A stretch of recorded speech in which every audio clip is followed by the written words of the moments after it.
بسم اللہ الرحمن الرحیم وعن ابی رافع رضی اللہ تعالیٰ قال قال رسول اللہ صلی اللہ علیہ وسلم لا الفین احدکم متکئا، میں ہرگز آپ میں سے کسی کو نہ پاؤں اس حالت میں کہ متکئا علی اریکتہ، نہ پاؤں آپ میں سے کسی کو ہرگز متکئا سہارا لگاتے ہوئے علی اریکتہ، اپنے تخت پر بیٹھا ہوا ہو، یاتیہ الامر من امری مما امرتو، اس کے پاس کوئی حکم آ جاتا ہے مما امرتو بھی، میرے احکام میں سے کہ جو میں نے جس کا حکم دیا، او نہیت عنہ، یا جس سے میں نے منع کیا ہے، اور وہ فیقول، وہ کہتے ہیں کہ لا ادری، مجھے معلوم نہیں ہے، ہم نبی نے جو حکم دیا ہے یا نبی نے جن چیزوں سے منع کیا ہے اس کا مجھے علم نہیں ہے، ما وجدنا فی کتاب اللہ اتبعنہ، ہم کتاب اللہ میں جو بات پائیں گے اس کی پیروی کریں گے، اور جو کتاب اللہ کے اندر نہیں ہوگا ہم اس کو اللہ کا بھلا کریے کہ چھوڑ دیں گے۔ رواہ احمد و ابو داؤد والترمذی وابن ماجہ والبیہقی فی دلائل النبوۃ، یہ فتنہ انکار حدیث کی طرف اشارہ ہے کہ خدا نہ کرے ایسے دن آپ پر نہ آ جائے کہ کوئی آپ میں سے اپنے تخت پر بیٹھے ہوئے، تخت سے مراد اللہ کا بھلا کر یہ ہے کہ اس کا غرور ہے، مال ہے، دولت ہے، اور اس کے پاس اللہ کا بھلا کر یہ کہ کیا ہے، یہ ذمہ داریاں ہیں، منصب ہے، تو پھر یہ بڑے منصب والے وہ اس طریقے پر کہیں گے کہ بس کتاب اللہ ہمیں کافی ہے، پھر کتاب اللہ ہم کو کافی نہیں ہوتی، اصل میں مقصد ہوتا ہے سرے سے خدا کے احکام سے انکار کرنا۔ دیکھیے ایک موٹی سی بات ہے، اللہ کا بھلا کرے، وہ یہ ہے کہ کیا کتاب اللہ کے اندر فجر کی 2 رکعت فرض کا ذکر ہے، ظہر کی 4 رکعت کا فرض ہے، 4 رکعت فرض کا ذکر ہے، عصر کی 4 رکعت کا ذکر ہے، مغرب کی 3 کا ہے، عشاء کی 4 کا کوئی بھی نہیں ہے۔ کتاب اللہ کے اندر کیا زکوٰۃ 40واں حصے کا ذکر ہے؟ تو جو لوگ کہتے کہ ہمیں کتاب اللہ کافی ہے، سمجھے، کتاب اللہ ہمیں کافی ہے، ہمیں حدیث کی ضرورت نہیں ہے، تو اس قسم کے فتنے، اب وہ فتنے اس زمانے سے بھی یہ فتنے چلے آ رہے تھے، امام شافعی رحمۃ اللہ علیہ اور دیگر حضرات نے کتابیں ان کے خلاف ہی لکھیں، لیکن اب یہ فتنہ بہت زیادہ ہے، اور اللہ تعالیٰ آپ حضرات کو زندگی دے دے، ہمارا تو کوئی پتہ نہیں ہے، لیکن گند چھپتا نہیں ہے، گند چھپتا نہیں ہے، گند بہرحال گند ہے، وہ کسی نہ کسی ٹائم پہ ظاہر ہو کر کے، اور ہم لوگ چھوٹے لوگ ہیں، ہم اس کا اظہار بھی نہیں کر سکتے، ہمارے لیے خطرات ہوتے ہیں، ہماری عزت کا مسئلہ بھی ہوتا ہے، لیکن میں کہتا ہوں بہت سے کچھ، لیکن اپنے علماء کو کیا کہیں، اس لیے آپ کے کراچی کے بڑے بڑے اداروں میں بعض معتممین ہیں اور نائب معتممین ہیں، وہ پکے پرویزی منکرین حدیث ہیں، جاوید غامدی کی اس پہ لگے ہوئی ہے، سمجھ شریف میں ہے کہ نہیں، جاوید غامدی کی اس پہ لگی ہوئی ہے، نماز ان کے ہاں نہیں ہے، کچھ بھی نہیں ہے، آپ خود تلاش کرو آپ کو کہاں سے ملیں گے، خود تلاش کرو، پکے غامدی ہے اور پکے منکرین حدیث ہے، اور منکر حدیث وہ پکا کافر مرتد بے ایمان ہے۔ جیسے کہ مثال میں آپ سے عرض کروں، بڑوں کو اگر چھوٹے آدمی کے کپڑوں پر گند لگے تو وہ گند ہی ہوتا ہے، بڑوں کے کپڑوں پر لگے تو وہ کبھی اس کو ظاہر نہیں کرتے، وہ خوشبو ہی ہوتی ہے بڑوں کے کپڑوں پر لگے۔ مثال میں آپ سے عرض کرتا ہوں کہ حضرت اقدس مولانا ظفر احمد عثمانی رحمۃ اللہ علیہ، اس کے بیٹا عمر عثمانی اور قمر عثمانی یہ پکے مرتد ہیں۔ عمر عثمانی دنیا کا ذہین انسان تھا، حضرت تھانوی نے فرمایا کہ یہ امام بن جائے گا، امام خاک بنا، امام الضلالت بن گیا، اس کی کتاب فقہ القرآن 7 جلدوں میں، اب آج کل وہ چپتی نہیں، پرانے ایڈیشن ہے میرے پاس ہے، تو یہ پکے اللہ کا بھلا کرے منکر حدیث ہے۔ حضرت مولانا زکریا بھی فرماتے کہ میں نے ایسا ذہین نہیں دیکھا، لیکن یہ انکار حدیث کے فتنے میں، اور کراچی والے انشاءاللہ ظاہر ہو ہی جائیں گے، لیکن چونکہ یہ عثمانی خاندان، تھانوی خاندان، عثمانی خاندان، فلانا خاندان، فلانا خاندان، فلانا خاندان، سمجھے، مولانا سلیم اللہ خان کے خاندان ہے کچھ بھی نہ کہو، مفتفی شفیع کے خاندان ہے تو کچھ بھی نہ کہو، سمجھے ہو جائیں، باقی ایک چرواہے کا بیٹا ہے منظور ہے، تو اس کے ظاہر ہے کہ اس کے کپڑوں پر گند لگے گا وہ آپ کو نظر آئے گا۔ تو آج تک آپ کو بھی شاید اس کا علم نہیں تھا، میں نے آپ کو بتا دیا کہ اس کی کتابیں موجود ہیں، وہ پکا مرتد ہے، پکا مرتد مولانا ظفر احمد عثمانی کا، لیکن کبھی بھی آپ نے کراچی کے بزرگوں کو نہیں دیکھا کہ انہوں نے کہا کہ بھئی اس کتاب سے ہوشیار رہیں اور یہ مرتد ہے، بے ایمانی ہے۔ تو اسی طرح معتمم حضرات کے بیٹے بھی، سمجھے، اور میری اولاد کے لیے بھی دعا کرو اللہ تعالیٰ ان کو ایمان پر موت دے دیں، اور اگر یہ ہے کہ اس قسم کا مسئلہ ان کے مقدر میں اگر نہ ہو گمراہی ہو تو خدا تعالیٰ اس ادارے کو ان سے پاک کر دے. ادارہ قیمتی ہے، ہماری اولاد قیمتی نہیں ہے. سمجھے بھائی؟ یہ لوسی کے اولاد جائیں گے، کل ختم ہو جائیں گے، لیکن اللہ تعالیٰ ادارے کو چلائے. ادارہ ہوتا ہے، لیکن اب تو ادارے میں نے عرض کیا کہ پرویزیوں کے ہاتھ میں. بات ذرا سمجھ لیں. کیا کتاب اللہ ہمیں کافی ہے؟ نہیں ہے. آپ کہتے کافی، کہتے پھر حدیث کی ضرورت کیا؟ آپ کہتے کتاب اللہ کافی نہیں ہے تو آپ کہتے کافر ہو گئے. دو باتوں کا جواب دیں. آپ صرف پوچھو کہ جی اماں جی ہمیں کافی ہے، ابا جی کافی ہے یا نہیں ہے؟ کافی نہیں ہے تو ابا تیرا ناقص ہے، اور کافی ہے تو پھر ماں کی ضرورت کیا؟ آپ کو سمجھ میں نہیں ہے؟ یہ فضول قسم کی باتیں ہوتی ہے. حدیث جو کچھ ہے وہ سارا کا سارا قرآن کی تشریح ہے. حدیث جو ہے نا وہ قرآن کی تشریح ہے. قرآن ہمیں کافی ہے، حدیث اس کی تشریح ہے. اگر تیرے اندر صلاحیت ہے تو قرآن پر بیٹھ کر کے پھر بات کرتے ہیں کہ آپ دیکھتے ہیں بہت فضول قسم کے لوگ ہوتے ہیں. اس لیے قرآن ہمیں کافی ہے، لیکن قرآن مجمل ہے، اصول اور ضوابط کلیہ کو ذکر کیا ہے، مسائل تفصیل سے نہیں. اس کی تفصیل اور تشریح حدیث رسول ہے، اور پھر اس حدیث رسول کی فقہ کوئی نئی چیز نہیں ہے، فقہ اسی کی تشریح ہے. یہ ساری چیزیں ہوتی ہیں. لیکن زمانہ ایسے آئے گا، حضرت فرماتے اللہ الفین احدکم متکئا علی اریکتی، اس کے تخت پر اس کو یہ کہ سہارا لگاتے ہوئے بیٹھتے ہوئے میں نہ پاؤں. یاتی الامر من امری، میرے اللہ کو یہ کہ حکم دی ہوئی احکام میں سے کوئی اس کے پاس آتا، مما امرت بھی، جن کا میں حکم کر چکا ہوں، او مما او نہی تو انہوں جن سے، ویقول وہ کہتے ہیں لا ادری، مجھے معلوم نہیں ہے. فما وجدنا فی کتاب اللہ، کتاب اللہ کے اندر جو ہم نے پایا تو اتبعنا، ہم اس کی پیروی کریں گے. رواہ احمد، اور نہیں پائیں گے تو نہیں. رواہ احمد و ابو داؤد والترمذی وابن ماجہ والبیہقی فی ذلک. میں ایک دو باتیں آپ سے عرض کر دیتا ہوں، اور اللہ کی فضل سے امید ہے کہ آپ غبی آدمی ہیں، لیکن باتیں بڑی اچھی ہیں. حدیث بعد میں تدوین ہوئی ہے، قرآن کے بعد حدیثوں کو جمع کیا گیا، اس لیے حدیث قابل اعتبار نہیں ہے. آپ صاف صاف سے کہہ دیں کہ روات الحدیث روات القرآن، روات القرآن روات الحدیث. اتنی سی بات ہے کہ جو قرآن جو ہمیں پہنچا رہے، حدیث پہنچانے والے وہی ہے. جب قرآن کے سلسلے میں قابل اعتبار ہے تو حدیث کے سلسلے میں قابل اعتبار کیوں نہیں؟ میں نے عرض کیا کہ روات القرآن ہے، روات الحدیث، روات الحدیث روات القرآن. جو قرآن کے راوی وہی حدیث کے راوی، جو راوی ہے حدیث کے وہی قرآن کے راوی. آیا مسئلہ سمجھ؟ اب ایک بات ہے لیکن آپ غبی ہے، آپ اس کو سمجھیں گے.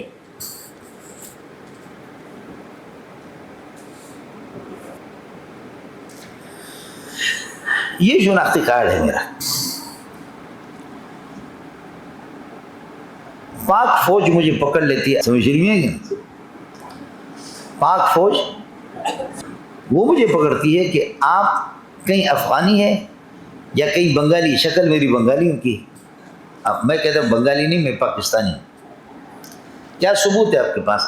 میں یہ شناختی کارڈ دیتا ہوں کہ یہ ثبوت ہے، یہ پاکستان ہے. خوددار کا پتہ لکھا ہوا یہ پاکستان ہے. آپ کو بات سمجھ آ گئی؟ تو میرا پاکستانی ہونا، اصلی پاکستانی ہونا اس شناختی کارڈ پر. لیکن اس کو جب کمپیوٹر پہ لگاتے ہیں کہ یہ شناختی کارڈ ہی 2 نمبر جعلی ہے، جب یہ جعلی ہے تو میرا پاکستان ہونا بھی جعلی ہوگا. کس کو سمجھ آ گیا؟ میرا پاکستانی ہونا اس پر موقوف ہے، اور جب یہ جعلی ہے تو میں پاکستانی کہاں سے ہوا؟ اب آپ میں سے کوئی ہمت کرو کہ آپ کہیں گے کہ قرآن کی حفاظت کی ذمہ داری اللہ نے لی ہے اور حدیث کی ذمہ داری نہیں لی. حدیث کی ذمہ داری حفاظت کی اللہ نے نہیں لی اور قرآن کی لی ہے، اس لیے قرآن محفوظ ہے، حدیث محفوظ نہیں. میرا آپ سے سوال یہ ہے، انا نحن نزلنا الذکر و انا لہ لحافظون، یہ قرآن کی حفاظت کی گارنٹی ہے. یہ آیت آپ کو کس نے پہنچائی؟ یہ جو شناختی کارڈ ہے نا، یہ آپ کو کس نے پہنچائی؟ آپ اردو نہیں سمجھے، آپ کہیں گے کہ صحابہ نے پہنچایا نا، صحابہ نے پہنچایا. تو میں کہتا ہوں جن صحابہ نے آپ کو یہ آیت پہنچائی، صحابہ سچے، یہ آیت سچی، قرآن سچا، انہی صحابہ نے ہمیں حدیث سے انہی تابعین نے پہنچایا، تو وہ سچے کیوں نہیں؟ کس کو سمجھ میں آ گیا؟ اے منڈیا اصل گل یہ ہے جڑا سمجھے؟ وعن المقدام بن معدی قریبا قال قال رسول اللہ صلی اللہ علیہ وسلم الا انی اوتیت، الا متنبہ ہو جاؤ، انی اوتیت القرآن، مجھے قرآن دیا گیا، یہ وحی جلی ہے، ومثلہ معہ، اور قرآن کے مثل وحی خفی۔ اس لیے آپ لوگ جو ترجمہ کریں گے قرآن میں، یؤمنون بما انزل الیک، یؤمنون بما انزل الیک، کلمۃ من و ما للعموم ہے، من اور ما عموم کے لیے آتے ہیں، لہذا یؤمنون بما انزل الیک من وحی جلی کالقرآن وخفی کالحدیث، ما انزل الیک کے اندر دونوں داخل ہے، وحی جلی قرآن، وحی خفی حدیث، یا وحی مطلوع قرآن، وحی غیر مطلوع حدیث۔ اب انا متنبہ ہو جاؤں، انی اوتیت القرآن، مجھے قرآن دیا گیا، ومثلہ معہ، اور اس کی مثل یعنی حدیث دی گئی۔ اب حدیث قرآن کے مماثل ہے، کس چیز میں مماثل ہے؟ سمجھے؟ ومثلہ معہ، القرآن اوتیت القرآن و اوتیت مثلہ، قرآن اس کے مثل ہے کس چیز میں؟ اس کے مثل ہے فی الوحی، وحی ہونے میں، جیسے قرآن وحی ہے، حدیث بھی وحی ہے۔ ایک مثلیت کا معنی، مثل کا معنی پارٹنر، شریک، برابر، تو اب برابر کس چیز میں؟ قرآن کے وحی ہونے میں، وہ بھی وحی ہے، یہ بھی وحی ہے، ہو گیا۔ دوسرا مثلہ فی مقدار الاحکام، مقدار احکام میں، قرآن میں جو احکام ہیں اس میں بھی احکام ہے۔ مماثلت اور مثلیت فی الاحکام مراد ہے، فی مقدار الاحکام، احکام کی مقدار میں کمی بیشی تو ہوگی، لیکن جس طریقے پر کما ان القرآن مشتمل علی الاحکام کذالک الحدیث مشتمل علی الاحکام، تو مثل سے مماثلت اور مثلیت اور نظیر فی الاحکام، کہ حدیث بھی قرآن کی نظیر ہے، اس کے مثل ہے، اس کے پارٹنر ہے، اس کے برابر ہے احکام میں۔ اس کو سمجھیں؟ دو۔ تیسرا مماثلت فی وجوب العمل، کما ان القرآن واجب العمل به کذالک الحدیث یجب العمل به، اسی طرح حدیث پر۔ تو تیسرا یہ کہ مماثلت فی الوجوب ہے۔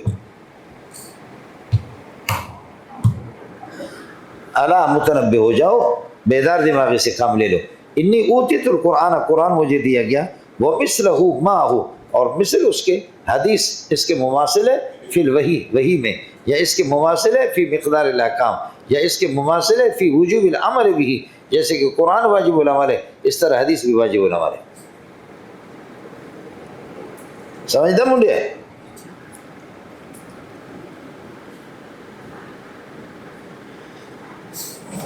مولانا ہم لوگ چھوٹے لوگ ہیں، اور میری طرح جب آپ بیٹھ جائیں گے نا تو تمہارے دوبر سے خون آئے گا، اب ہمارا حال یہی ہے۔ لیکن جب آدمی کوئی تھوکتا ہے تو اس کو دوبارہ چاٹ نہیں سکتا۔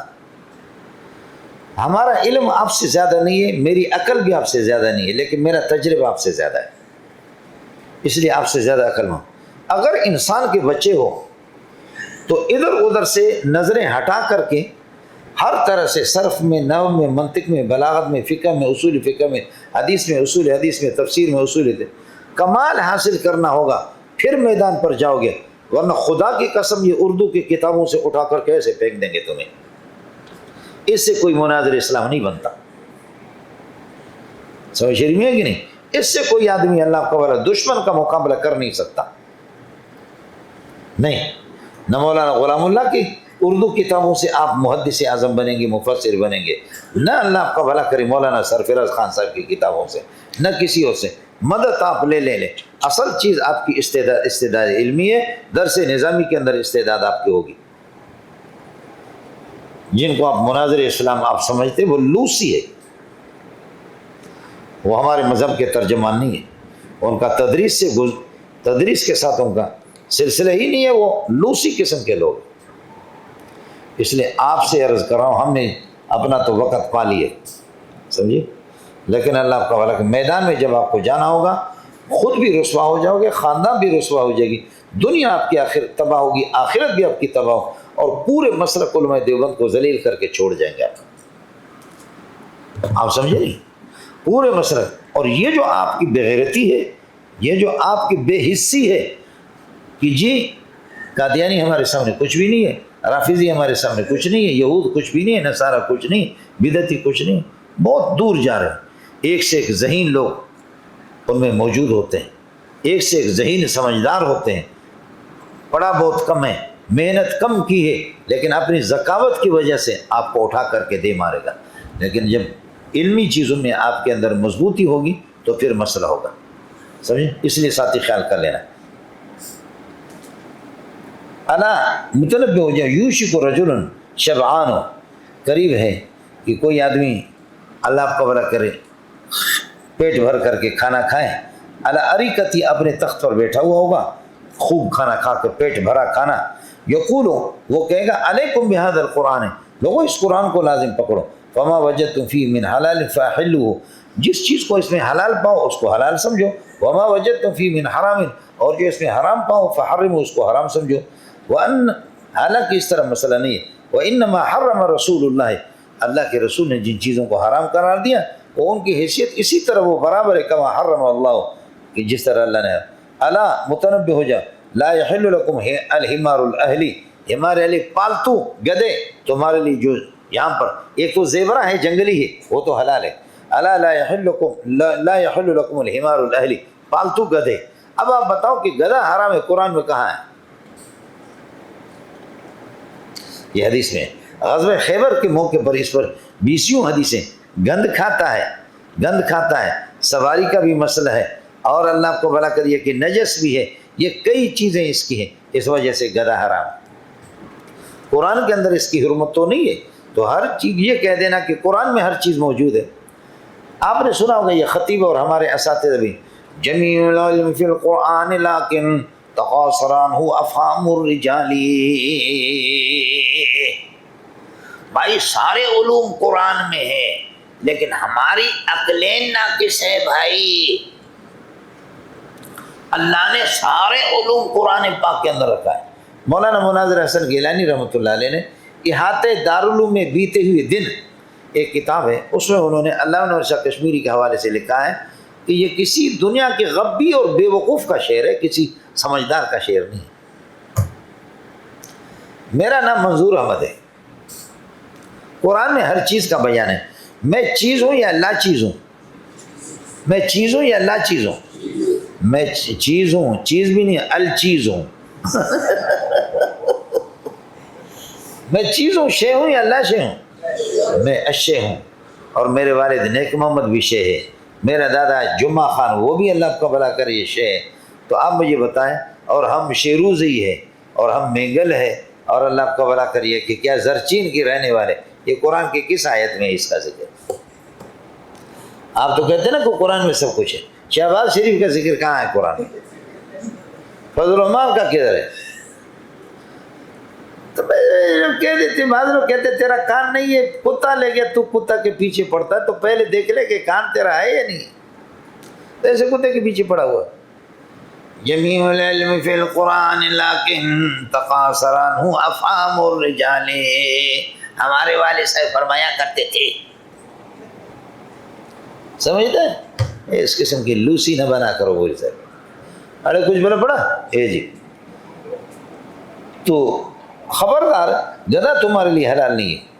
ولا کل زینا بھی من السباع، اور درندوں میں سے جو داڑوں سے نوچ کر کے کھاتے ہیں، شیر ہے، چیتا ہے، بھیڑیا ہے، کتے ہیں، یہ سارے کے سارے۔ ولا لقطۃ معاہد، اور ذمیوں کیا کہ گری پڑی چیز، جو ہندو جو نیشنلٹی لے کر کے آپ کے ملک میں رہ رہے ہیں، اور عیسائی جن کو آپ نے یہ کہ جن سے معاہدہ کیا ہے ذمہ، الا ان یستغنی عنہا صاحبہا، کسی کا لقطہ گری پڑی چیز وہ آپ کے لیے ٹھیک نہیں ہے، الا ان یستغنی عنہا صاحبہا، ہاں اس کا مالک اگر اس سے بے نیاز ہو، معمولی چیز ہے کہیں پر گر گیا اور آپ نے اس کو اٹھا لیا، اٹھانے کے بعد اللہ آپ کا بھلا کرے انتظار بھی کیا، اس کا اعلان بھی کیا، لیکن کوئی نہیں آیا، جب نہیں آیا آپ کو یقین ہے کہ یہ اتنی قیمتی چیز نہیں ہے، اگر آپ خود مستحق ہے آپ استعمال کریں، اور مستحق نہیں تو مولانا منظور جیسے فقیر کو دے دیں۔ کچھ بولے پڑ گیا؟ ومن نزل بقوم، جو کسی قوم کے پاس مہمان بن کر کے جائیں، عرب لوگ جو ہے نا وہ مہمان کو نازل کہتے ہیں، سمجھے؟ عرب لوگ کیا ہیں؟ مہمان کو نازل کہتے ہیں۔ انا انزلنا فی لیلۃ القدر کا ایک ترجمہ یہ ہے، ہم نے قرآن کو شب قدر میں تمہارا مہمان بنا دیا ہے، ہم نے اس کو مہمان بنا دیا تمہارا، قرآن مہمان ہے۔ عرب کیا جب مہمان آتا تو انتہائی وہ خوش ہو جاتے، وہ میزبان بنتے ہیں، مہمان نازل ہے، گویا کہ نزل من السماء، آسمان سے آگے آئے مسئلہ سمجھ۔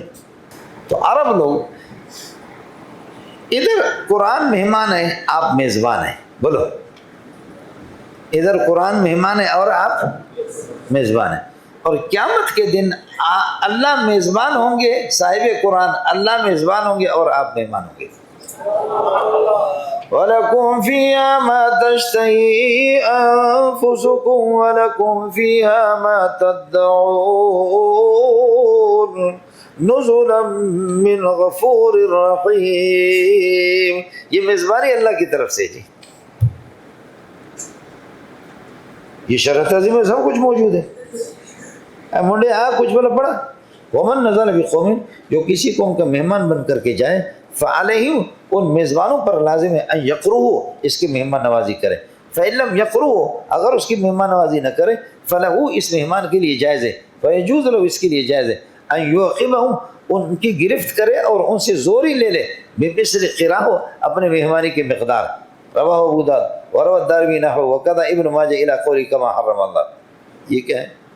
اگر آپ کے پاس کوئی مہمان آتا ہے، بھوکا ہے، شرافت سے اس کی مہمانی کرو، کھلاؤ پلاؤ، نہیں تو وہ زوری آپ کو 3-4 تھپڑ آپ کو مارے یا پسٹل نکالے، زوری آپ سے لے سکتا ہے۔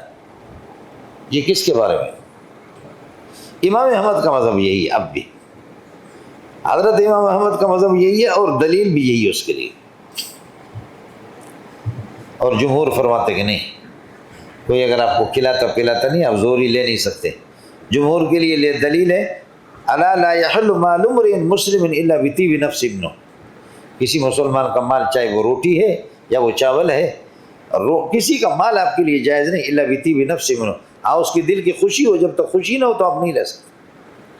اور مہمان کے لیے فرمایا جائزۃ یوم ولیلۃ، مہمان کو آپ گفٹ دے سکتے، گفٹ ایک دن ایک رات اس کی مہمانی گفٹ کے طور پر، اور گفٹ دینا تو مستحب چیز ہے، اور کوئی لازم نہیں ہے کہ اگر میں آپ کو گفٹ نہیں دیتا تو آپ مجھے لفٹ بھی نہیں کرتے۔ آپ کو بات سمجھ آ گئی؟ تو جمہور کے لیے دلیل ہے الا لا يحل مال امرئ مسلم الا بطيب نفس منه، کسی سے زوری روٹی لے لینا اس کی اجازت نہیں ہے۔ وجائزۃ یوم ولیلۃ، یہ حدیث کیوں کے لیے دلیل؟ اس حدیث کا جواب کیا ہے؟ من نزل بقوم فعليهم ان يقرؤوا، جو کسی قوم کا مہمان بن جائے تو ان پر لازم ہے کہ ان کی مہمانی کرے، فإن لم يقرؤوا، اگر مہمانی نہ کرے تو پھر یہ کہ فلہ ان يعقبهم بمثل قراء، وہ اپنے مہمانی کی مقدار لے سکتا ہے۔ آپ لوگ اردو سمجھتے ہیں؟ اس کا جواب کیا ہے؟ جواب آسان ہے، قد کان ثم نسخ، تھا منسوخ ہو گیا۔ اس حدیث کا یہ جو جز ہے، یہ جز منسوخ ہے، قد کان ثم نسخ، یہ تھا ثم منسوخ، سمجھتے؟ دوسری صورت یہ ہے، یہ ذمیوں کے بارے میں ہے، آپ کے ملک کے ذمی، ان سے طے ہو چکا ہے کہ آپ ہمارے ساتھ خوش اخلاقی سے پیش آ جائیں گے، ہم آپ کو وہ حقوق فراہم کریں گے جو عام مسلمانوں کے ہیں، سمجھے، اور آپ کو بھی سزا بھی ملے گی جن برائیوں کا مسلمان ارتکاب کریں۔ آپ ہمارے ملک میں رہیں گے، امن دیں گے آپ کو، یہ کہ تو مسلمان کی مہمان نوازی کرتے ہیں اور آپ بھی کر لیں گے، سمجھے۔ یہ انہی کے ذمہ ہے کہ معاہدین کے بارے میں جو ذمی لوگ ہیں وہ اگر نہیں دیتے تو آپ لے سکتے، سمجھتے ہیں؟ دو باتیں ہیں۔ تیسرا مسئلہ ہے کہ الحدیث محمول علی حالت الاضطرار ہے، یہ حدیث اضطرار کی حالت پر محمول۔ اضطرار کیا؟ ایک آدمی بھوک سے مر رہا ہے، آپ کے گھر پہ آ گیا اور آپ ایک کل کی پرسوں کی ترسو خرسو ٹھرسو شرسو کی کوئی خشک روٹی بھی اس کو دینے کے لیے تیار نہیں، تو پھر تیرا علاج بھی یہی ہے کہ کس کر کے آپ سے زوری لے لے گا، اگر تو آئے گا تیرے منہ پہ چپڑ تھپڑ مارے گا۔ اس کو سمجھ میں آ گیا؟ یہ اضطرار، اور اضطرار کی حالت میں آدمی خنزیر کا گوشت بھی کھا سکتا ہے، گدھے کا بھی کھا سکتا ہے، کتے کا کھا سکتا ہے، تو تیرے مال کو کیوں نہیں لے سکتا؟ کس کو سمجھ آ گیا؟ اضطرار میں آدمی گدھا گھوڑا کتا بھی کھا سکتا ہے، تو یہ آپ سے کیوں نہیں لے سکتا؟ ہو گیا مولانا؟ وعن الارباز بن ساریہ رضی اللہ تعالیٰ عنہ قال قام رسول اللہ صلی اللہ علیہ وسلم، اللہ کے نبی کھڑے، فقال ایحسب احدکم متکئا علی اریکۃ، آپ میں سے کوئی گمان کرتا ہے ٹیک لگاتے ہو اپنے تخت پر۔ مولانا شبعان سے مراد یہ زیادہ کھا کر کے آدمی بد دماغ بنتا ہے، اس لیے یہ تو طے شدہ ہے، صوفیہ کہتے ہیں کہ کم کھانے میں اللہ نے ہماری بیماریاں بھی ختم. قرآن و سنت کے انوار وہ کم کھانے سے معلوم ہوتے ہیں. سمجھے؟ میں بدبخت آدمی ہوں لیکن آپ کو کہہ رہا ہوں، یہ میں نہیں کہتا کہ آپ اللہ کا کھانا نہ کھائیں، لیکن اصول یہ ہے کہ آپ جینے کے لیے کھاؤ. ہم لوگ جینے کے لیے نہیں کھاتے، کھانے کے لیے جیتے ہیں. سمجھ میں نہیں ہے؟ جینے کے لیے کھاؤ، کھانے کے لیے نہ جیو. ہم تو کھانے کے لیے جیتے ہیں، حالانکہ طریقہ کیا ہوتا ہے؟ ہم کھانے کے لیے جیتے ہیں، حالانکہ جینے کے لیے کھاتے ہیں لوگ. کس کو سمجھ آ گیا؟ تو ایسے موقع پر پھر آپ دیکھیں گے کہ قرآن کے انوار اور برکات اور سبق آپ سمجھتے ہیں یا نہیں؟ نیند بھی نہیں آئے گی.